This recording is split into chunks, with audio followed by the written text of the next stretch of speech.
I have yet to give a speech or have a meeting where somebody doesn't ask me the millennial question. What's the millennial question? Apparently millennials as a generation, which is a group of people who were born approximately 1984 and after, are tough to manage. And they're accused of being entitled and narcissistic, self-interested, unfocused, lazy. But entitled is the big one. And because they confound leadership so much, what's happening is leaders are asking the millennials, what do you want? And millennials are saying, we want to work in a place with purpose, love that. We want to make an impact, whatever that means. We want free food and beanbags. And so somebody articulates some sort of purpose, there's lots of free food and there's beanbags, and yet for some reason, they're still not happy. And that's because they're missing, there's a missing piece. What I've learned is that I can break it down into 4 pieces, right? There are four things, 4 characteristics. One is parenting, the other one is technology, the third is impatience, and the fourth is environment. The generation that we call the millennials, too many of them grew up subject to, not my words, failed parenting strategies, where, for example, they were told that they were special all the time. They were told that they could have anything they want in life, just because they want it, right? They were told, some of them got into honors classes, not because they deserved it, but because their parents complained. And some of them got A's, not because they earned them, but because the teachers didn't want to deal with the parents. Some kids got participation medals. You got a medal for coming in last, right? Which the science we know is pretty clear, which is it devalues the medal and the reward for those who actually work hard. And it actually makes the person who comes in last feel embarrassed because they know they didn't deserve it. So it actually makes them feel worse, right? So you take this group of people and they graduate school and they get a job, and they're thrust into the real world, and in an instant they find out they're not special, their moms can't get them a promotion, that you get nothing for coming in last, and by the way, you can't just have it because you want it, right? And in an instant, their entire self-image is shattered. And so you have an entire generation that's growing up with lower self-esteem than previous generations. The other problem, to compound it, is we're growing up in a Facebook, Instagram world. In other words, we're good at putting filters on things. We're good at showing people that life is amazing even though I'm depressed, right? And so everybody sounds tough, and everybody sounds like they got it all figured out. And the reality is there's very little toughness, and most people don't have it figured out. And so when the more senior people say, well, what should we do? They sound like, this is what you gotta do. And they have no clue, right? So you have an entire generation growing up with lower self-esteem than previous generations, right? Through no fault of their own, right? They were dealt a bad hand, right? Now, let's add in technology. We know that engagement with social media and our cell phones releases a chemical called dopamine. That's why when you get a text, it feels good, right? So, we've all had it where you're feeling a little bit down or feeling a bit lonely, and so you send out 10 texts to 10 friends, hi, hi, hi, hi, hi, because it feels good when you get a response, right? Right? It's why we count the likes. It's why we go back 10 times to see if my Instagram is growing slower, did I do something wrong? Do they not like me anymore, right? The trauma for young kids to be unfriended, right? Because we know when you get a hit of dopamine, which feels good. It's why we like it. It's why we keep going back to it. Dopamine is the exact same chemical that makes us feel good when we smoke, when we drink, and when we gamble. In other words, it's highly, highly addictive. Right? We have age restrictions on smoking, gambling, and alcohol, and we have no age restrictions on social media and cell phones, which is the equivalent of opening up the liquor cabinet and saying to our teenagers, hey, by the way, this adolescence thing, if it gets you down. But that's basically what's happening. That's basically what's happening, right? That's basically what happened. You have an entire generation that has access to an addictive, numbing chemical called dopamine through social media and cell phones as they're going through the high stress of adolescence. Why is this important? Almost every alcoholic discovered alcohol when they were teenagers. When we're very, very young, the only approval we need is the approval of our parents. And as we go through adolescence, we make this transition where we now need the approval of our peers. Very frustrating for our parents, very important for us. It allows us to acculturate outside of our immediate families into the broader tribe, right? It's a highly, highly stressful and anxious period of our lives, and we're supposed to learn to rely on our friends. Some people, quite by accident, discover alcohol and numbing effects of dopamine to help them cope with the stresses and anxieties of adolescence. Unfortunately, that becomes hardwired in their brains, and for the rest of their lives, when they suffer significant stress, they will not turn to a person, they will turn to the bottle. Social stress, financial stress, career stress, that's pretty much the primary reasons why an alcoholic drinks, right? What's happening is because we're allowing unfettered access to these dopamine-producing devices and media, basically it's becoming hardwired, and what we're seeing is as they grow older, too many kids don't know how to form deep, meaningful relationships. Their words, not mine. They will admit that many of their friendships are superficial. They will admit that their friends, that they don't count on their friends, they don't rely on their friends, they have fun with their friends, but they also know that their friends will cancel on them if something better comes along. Deep, meaningful relationships are not there because they never practice the skill set, and worse, they don't have the coping mechanisms to deal with stress. So when significant stress starts to show up in their lives, they're not turning to a person, they're turning to a device, they're turning to social media, they're turning to these things which offer temporary relief. We know, the science is clear, we know that people who spend more time on Facebook suffer higher rates of depression than people who spend less time on Facebook, right? These things balanced. Alcohol is not bad, too much alcohol is bad. Gambling is fun, too much gambling is dangerous, right? There's nothing wrong with social media and cell phones. It's the imbalance, right? If you're sitting at dinner with your friends and you're texting somebody who's not there, that's a problem. That's an addiction. If you're sitting in a meeting with people you're supposed to be listening to and speaking, and you put your phone on the table, face up or face down, I don't care, that sends a subconscious message to the room that you're just not that important to me right now, right? That's what happens. And the fact that you cannot put it away is because you are addicted, right? If you wake up and you check your phone before you say good morning to your girlfriend, boyfriend, or spouse, you have an addiction. And like all addiction, in time, it'll destroy relationships, it'll cost time, and it'll cost money, and it'll make your life worse, right? So you have a generation growing up with lower self-esteem that doesn't have the coping mechanisms to deal with stress, right? Now you add in the sense of impatience, right? They've grown up in a world of instant gratification. You want to buy something, you go on Amazon, it arrives the next day.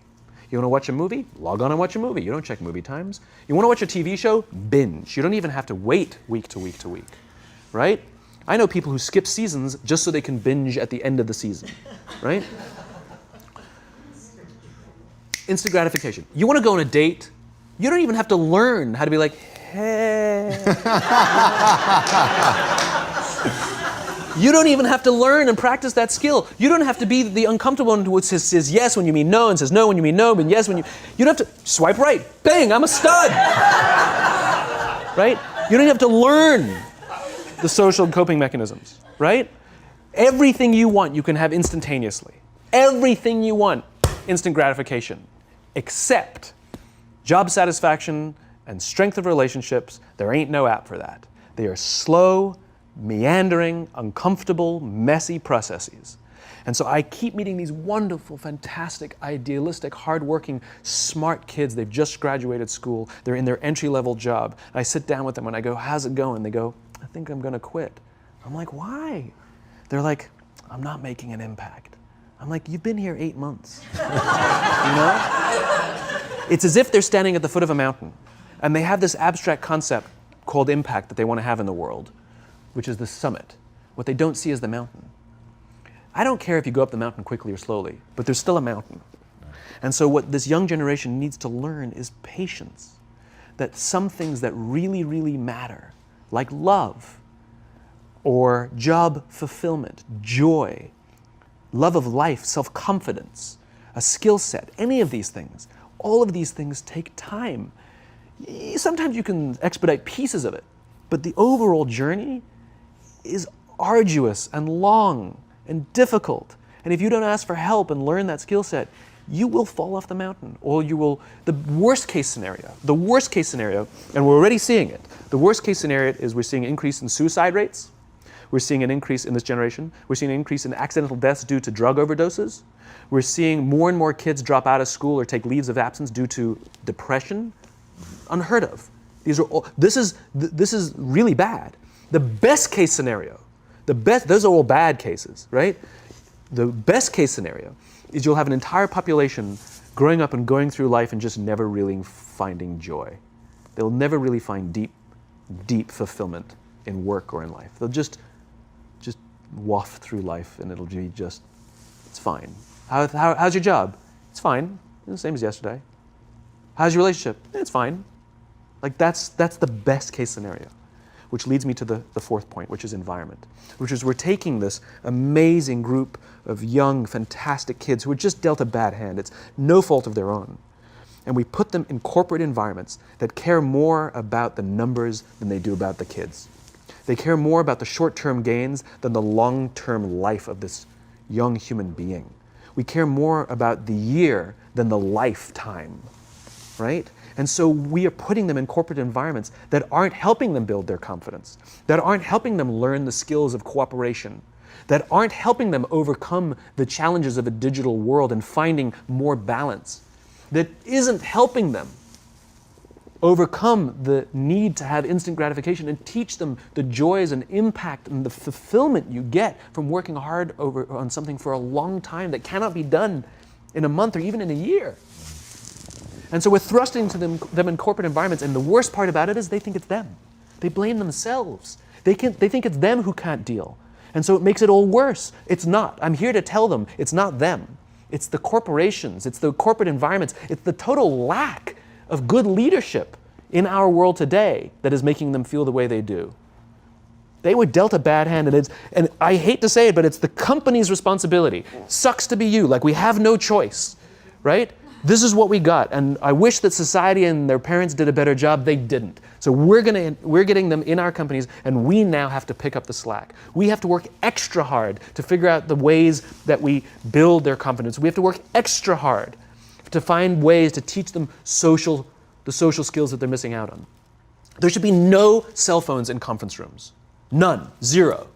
And I don't mean the kind of like sitting outside waiting to text. I mean like when you're sitting and waiting for a meeting to start, this is what we all do. We all sit here and wait for the meeting to start. Meeting starting? Okay. And we start the meeting. No, that's not how relationships are formed. Remember we talked about it's the little things? Relationships are formed this way. We're waiting for a meeting to start and we go, how's your dad? I heard he was in the hospital. Oh, he's really good. Thanks for asking. He's actually at home now. Oh, I'm really glad. That was really amazing. I know, it was really scary for a while. That's how you form relationships. Hey, did you ever get that report done? Oh my God, no, I didn't. I'll help you out. Can I help you out with that? Really? That's how trust forms. Trust doesn't form at an event in a day. Even bad times don't form trust immediately. It's the slow, steady consistency. And we have to create mechanisms where we allow for those little innocuous interactions to happen. But when we allow cell phones in conference rooms, we just, okay, have the meeting. And then my favorite is like when there's a cell phone there and you go like this, you go. It rings and you go. I'm not going to answer that. But, Mr. Magnanimous, you know? When you're out for dinner with your friends, like, I do this with my friends. When we're going out for dinner and we're leaving together, we'll leave our cell phones at home. Who are we calling? Maybe one of us will bring a phone in case we need to call an Uber or take a picture of our meal. Goes without saying, come on. I'm an idealist, but I'm not insane. You know? At a heathen. I mean, it looked really good. We'll take one phone. And so it's like an alcoholic. The reason you take the alcohol out of the house is because we cannot trust our willpower. We're just not strong enough. But when you remove the temptation, it actually makes it a lot easier. And so when you just say, don't check your phone, people literally will go like this. And somebody will go to the bathroom, and what's the first thing we do? Because I wouldn't want to look around the restaurant for a minute and a half, you know? But if you don't have the phone, you just kind of enjoy the world. And that's where ideas happen. The constant engagement is not where you have innovation and ideas. Ideas happen when our minds wander and we go, and you see something, I bet they could do that. That's called innovation, right? But we're taking away all those little moments, right? You should not, and none of us should charge our phones by our beds. We should be charging our phones in the living rooms, right? Remove the temptation. You wake up in the middle of the night because you can't sleep, you won't check your phone, which makes it worse. But if it's in the living room, it's relaxed, it's fine. But it's my alarm clock. Buy an alarm clock. They cost $8, right? I'll buy you in a wallet, right? But the point is we now, in industry, whether we like it or not, we don't get a choice. We now have a responsibility to make up the shortfall and to help this amazing, idealistic, fantastic generation build their confidence, learn patience, learn the social skills, find a better balance between life and technology. Because, quite frankly, it's the right thing to do. Simon, thank you so much pleasure. for coming on. My pleasure. Thanks for having me. Thank you for coming. That was incredible. Absolutely amazing. Where can they find you? It's ironic, isn't it? Well, you can find me in social media. When you're not in a meeting. So yeah, I'm in all the usual places. But I will tell you one thing. So I have a new book coming out in September. It's a thinly veiled plug, but You've made them very happy. But what's special about it is I wanted to produce something that no digital format could reproduce. Interesting. And so it's an illustrated quote book. It's beautifully illustrated. I was very sort of pushy about this, that I didn't want the illustrations done on a computer. They were done by hand. There's a song, Aloe Black, the singer, the Grammy-nominated singer. The book is called Together is Better, and he gave me a song that goes with it. And the music is at the back of the book, and it's actually, the lyrics are in his handwriting. It's actually his handwriting. And here's the best part. The book is scented. We scented it with a custom scent made by this amazing company called 1229, and they designed for me the scent of optimism. All right. So you smell the pages, and they smell like optimism, right? And the thing that I love about this is I can't do that in any ebook format. I wanted to create something that you had to physically engage with, and it's designed to be given as a gift. The first page says to, from, because I wanted it to be given as a gift to someone you want to say thank you for inspiring you, or to give to someone you wanted to inspire. It was designed to promote this physical interaction and engaging with the real world. So I'm really proud of it. It's incredible, man. Super unique. Yeah, it's fun. I hope it does smashingly well, as your other you. books have, and have given so much to people, and it's just really, really been incredible. And what you shared with us today, man, honestly. Thank you. Absolutely wonderful. Appreciate it. Thank you very much. so much. Truly, thank you for having me. My pleasure.